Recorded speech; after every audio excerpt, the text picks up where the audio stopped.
Dear students, welcome you once again to my online class. দেখো আমি BM sir বলছি। আজকে এই ক্লাসটা হলো second semester English honours Kolkata বিশ্ববিদ্যালয় যাদের সিসিএফ সিলেবাস আছে তাদের জন্য।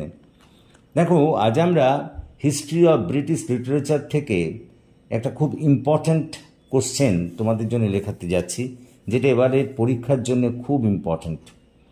আজকে আমি যে কোশ্চেনটা তোমাদের জন্য এখানে হাজির করেছি সেটা হলো write down the differences between fictional and non fictional এসে। খুব খুব ইম্পর্ট্যান্ট এবছরের জন্য। তো দেখো বলে নিই যে এই যে আমরা কোশ্চেনটা লিখছি, এই কোশ্চেনটার হচ্ছে পার্থক্য লিখতে হবে ফিকশনাল এবং নন ফিকশনাল এসের মধ্যে। তো সেই পার্থক্য লিখতে গেলে আগে একটু ফিকশনাল এসে কাকে বলে এবং নন ফিকশনাল এসে কাকে বলে নিতে হবে, বলে নিয়ে তারপরে তাদের পার্থক্যটা লিখতে হবে। তো আমি সেইভাবেই লিখেছি। দেখো আমি একেবারে স্ট্রেট ওয়ে কোশ্চেনের মধ্যে ঢুকে পড়ি। তাহলে আমরা যে কোশ্চেনটা এখন তোমাদের উত্তর বলতে যাচ্ছি সেটা হলো write down the differences between fictional and non fictional essay. তো দেখো আমরা শুরু করি। To write a few lines on the difference between fictional and non-fictional essay, the first thing which is to be mentioned is that what is meant by fictional and non-fictional essays. মানে fictional এসে এবং নন fictional এসের মধ্যে পার্থক্য লিখতে গেলেই আগে আমাদের ফিকশনাল এবং নন ফিকশনাল এসে বলতে কি বোঝায় তা জানা প্রয়োজন। এই প্যারাগ্রাফটার মধ্যে আমি এই কথা লিখলাম। In reality, paragraph 4, in reality, the word fictional has come from the Latin word fictus. বস্তুতপক্ষে এই ফিকশনাল কথাটা এসেছে ল্যাটিন শব্দ ফিকটাস থেকে, which means to form or to create, যার অর্থ হলো কিছু তৈরি করা বা সৃষ্টি করা। In other words, those stories are deliberately crafted and made up by the writer. অন্য দিক দিয়ে বলা যায়, অন্য কথায় বলা যায় যে এই সমস্ত লেখাগুলো অ্যাকচুয়ালি রাইটাররা মানে লেখকেরা নিজের থেকে ইচ্ছাকৃতভাবে তৈরি করেন। The main purpose of the fictional stories is often to entertain. বেশিরভাগ ক্ষেত্রে এই ফিকশনাল এসের মুখ্য উদ্দেশ্য হয় একটু আনন্দ দান করা পাঠক পাঠিকাকে। But at the same time, they explore ideas, emotions, and themes by presenting experiences beyond reality. কিন্তু একই সঙ্গে এই সব রচনাগুলির মধ্যে দিয়ে আবেগ এবং কিছু কিছু ধারণা রাইটারের অভিজ্ঞতার উপর ভিত্তি করে, যেটা বাস্তবের বাইরে মানে ঠিক যার অস্তিত্ব নেই এমন বা জিনিসকে সেখানে ফুটিয়ে তোলা হয়। হেন্স প্যারাগ্রাফ, হেন্স জাজিং all the above said things, এই সব দিকগুলো বিচার করে we can say without any hesitation, আমরা নির্দ্বিধায় বলতে পারি that a fictional story is a narrative created from an author's imagination. আমরা বলতে পারি যে ফিকশনাল গল্পগুলো বা ফিকশনাল রচনাগুলো লেখকের কল্পনা সৃষ্ট, লেখকের কল্পনার থেকে তৈরি হয়। ফিচারিং ইমাজিনারি পিপল, যার মধ্যে কাল্পনিক লোকজনকে নিয়ে আসা হয়, ইভেন্টস ঘটনাকে, অ্যান্ড সেটিংস এবং সেটিংকেও, অর্থাৎ যার মধ্যে কল্পিত লোকজন, কল্পিত ঘটনা, কল্পিত সেটিংকে নিয়ে আসা হয় rather than being based on facts of real life, বাস্তব জীবনের ঘটনার বাইরে, বাস্তব জীবনের উপর এখানে বিশেষ গুরুত্ব আরোপ করা হয় না। Paragraph, on the other hand, অন্যদিকে non fictional essays are totally different from fictional essays. Non fictional এসেগুলো কিন্তু সম্পূর্ণরূপে ফিকশনাল এসে থেকে পৃথক। ইন রিয়েলিটি, প্রকৃতপক্ষে non fictional writing refers to writing or media content that is based on real events. হ্যাঁ, non fictional এসেগুলো একদম বাস্তব ঘটনার ওপর ভিত্তি করে লেখা হয়। Real events, facts and information, বাস্তব ঘটনা, বাস্তব ধারণা এবং বাস্তব সংবাদের উপর বা খবরের উপর ভিত্তি করে লেখা হয়। Rather than being invented from imagination, এখানে কাল্পনিক কিছু থাকে না।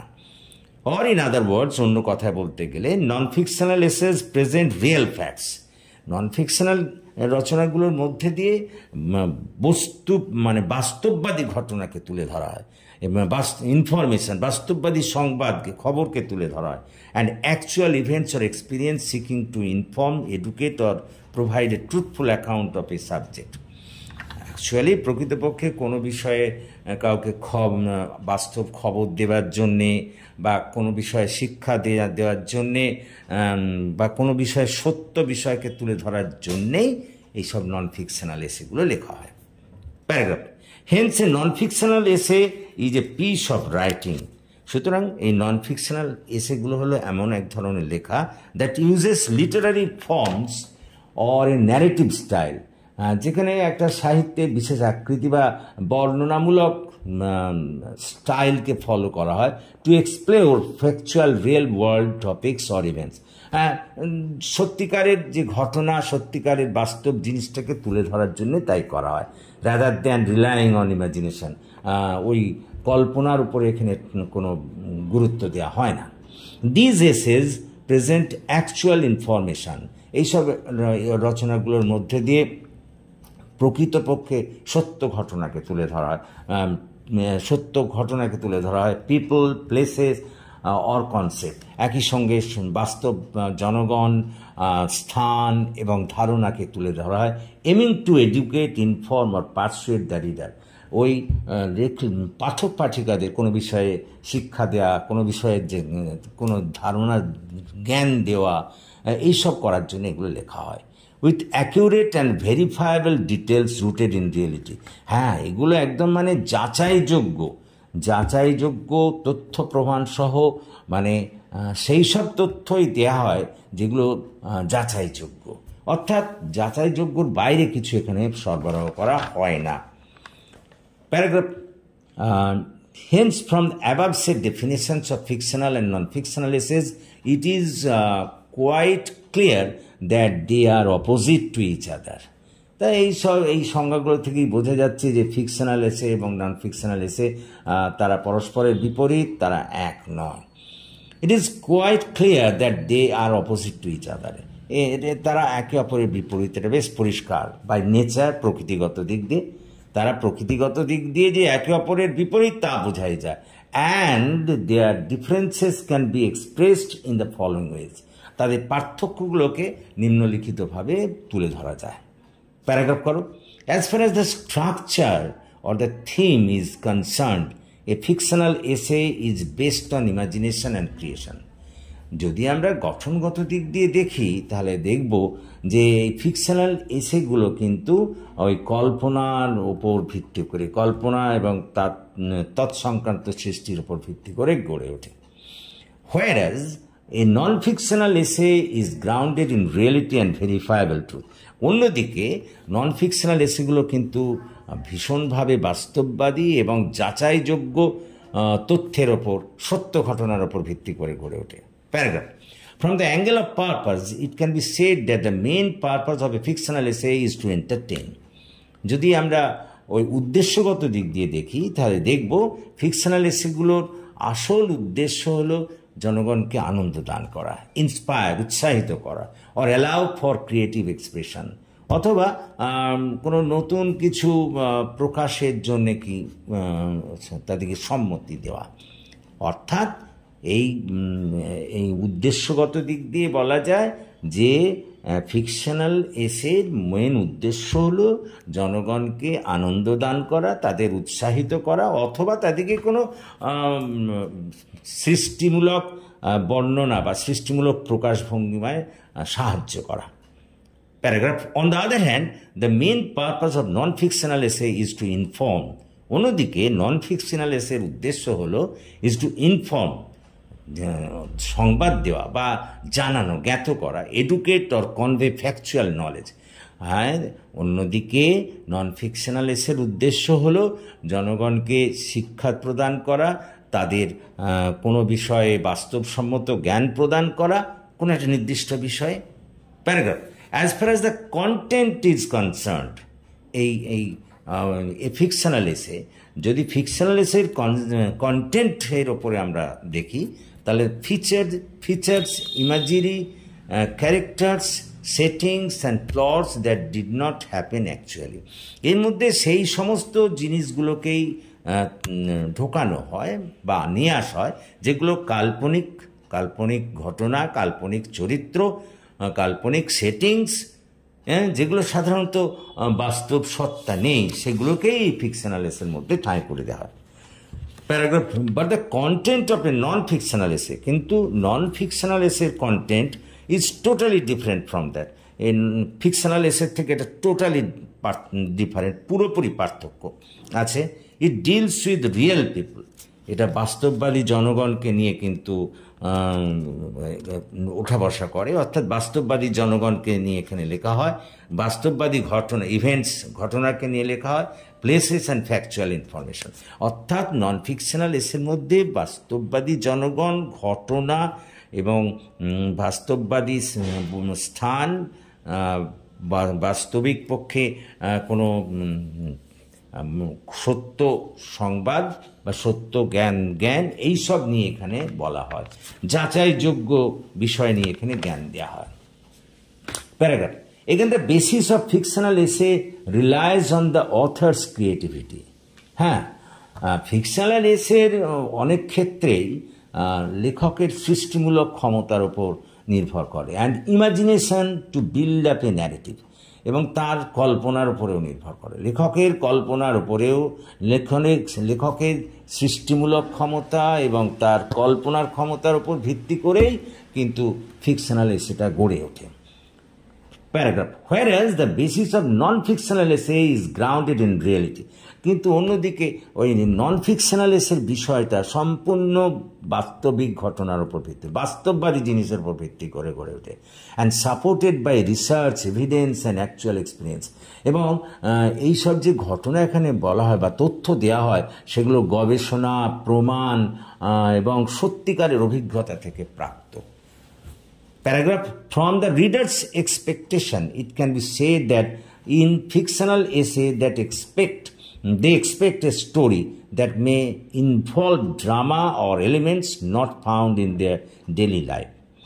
হ্যাঁ, যদি পাঠক পাঠিকার প্রত্যাশার বা পাঠক পাঠিকার আশা আকাঙ্ক্ষার দিক থেকে বিচার করা হয়, তাহলে তারা ফিকশনাল এসে থেকে আশা করেন এমন একটা গল্প যার মধ্যে একটা নাটক থাকবে এবং এমন সব বিষয় থাকবে যেগুলো ডেইলি লাইফ বা প্রত্যেক দিনের জীবনের সঙ্গে জড়িত নয়। হোয়াইল অন্যদিকে in case of non fictional এসে দ্য রিডার্স এক্সপেক্ট অ্যাকিউরেসি, অন্যদিকে নন ফিকশনাল এসের ক্ষেত্রে পাঠক পাঠিকারা আশা করে কি সঠিকতা, সত্যতা এবং রিলায়েবল ডাটা, অর্থাৎ বিশ্বাসযোগ্য তথ্য।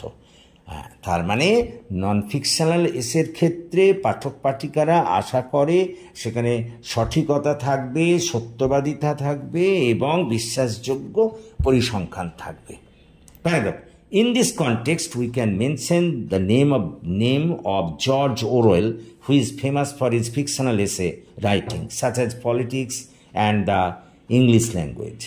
এই প্রসঙ্গে আমরা একজন ফিকশনাল রাইটার জর্জ ওরওয়েলের নাম বলতে পারি, যিনি ফিকশনাল রাইটার হিসেবে খুব বিখ্যাত ছিলেন, এবং তার বিখ্যাত একটি গ্রন্থ এই বিষয়ে আমরা উল্লেখ করতে পারি, politics and the English language. আবার at the same time we can mention the name of Virginia Woolf, এক্ষেত্রে আমরা ভার্জিনিয়া উলফের কথা বলতে পারি, who is famous for her fictional writing such as in A Room of One's Own. আমরা Virginia উলফের A Room of One's Own রচনাটির কথা তুলে ধরতে পারি, এটি কিন্তু একটি fictional essay. Paragraph, on the other hand অন্যদিকে we can mention the name of Anne Frank, অন্যদিকে আমরা অ্যানে ফ্র্যাঙ্কের কথা বলতে পারি, who is famous for non fictional writing, যিনি নন ফিকশনাল রাইটিংয়ের জন্য বিখ্যাত ছিলেন, such as the diary of young girl, তার একটি বিখ্যাত লেখা হলো the diary of a young girl. At the same time, we can also mention the name of Maya Angelou, who is also famous for non-fictional writing. এ বিষয়ে আমরা মায়া অ্যাঞ্জেলোর কথাও বলতে পারি, তিনিও কিন্তু নন ফিকশনাল লেখার জন্য বিখ্যাত ছিলেন, এবং তার একটি বিখ্যাত গল্প হলো, এসে হলো I know why the caged bird sings. এই গল্পটির জন্য তিনি কিন্তু বিখ্যাত ছিলেন। প্যারাগ্রাফ, হেন্স ইন কনক্লুশন, সুতরাং উপসংহারে it can be said without any hesitation, এটা নিঃসন্দেহে বলা যায় that all those differences have separated fictional and non fictional essays from each other. এই সব পার্থক্যগুলো, এই যে উপরোক্ত পার্থক্যগুলো আমরা বললাম, এই পার্থক্যগুলোই ফিকশনাল এবং নন ফিকশনাল এসেসকে একটির থেকে অন্যটিকে আলাদা করে রেখেছে। বাট আনডাউটেডলি, কিন্তু নিঃসন্দেহে both of them are the assets of British literature, কিন্তু নিঃসন্দেহে তারা উভয়েই ব্রিটিশ সাহিত্যের একটা সম্পদ। তো আশা করি তোমরা বুঝতে পেরেছ। আজকে আমরা তাহলে ফিকশনাল এবং নন ফিকশনাল এসের মধ্যে পার্থক্য করলাম। তোমাদের বোঝার জন্য আমি বাংলায় এটা তর্জমাও করে দিলাম যাতে তোমরা বুঝতে পারো। সো যদি তোমাদের এই ক্লাস ভালো লাগে তাহলে প্লিজ এই ক্লাসের কথা বন্ধুবান্ধবদের মধ্যে শেয়ার করো, তাদেরও এই ক্লাসে যোগদান করতে বলো। এবং তোমরা যারা এখনও আমার এই চ্যানেলটিকে সাবস্ক্রাইব করোনি, প্লিজ সাবস্ক্রাইব মাই চ্যানেল, আমাকে এগিয়ে আসতে সাহায্য করো যাতে আমি তোমাদের আরও বেশি করে কাজে লাগতে পারি। So that's all for this day. Thank you for watching and listening. Please comment, share and like and subscribe my channel. So have a good day.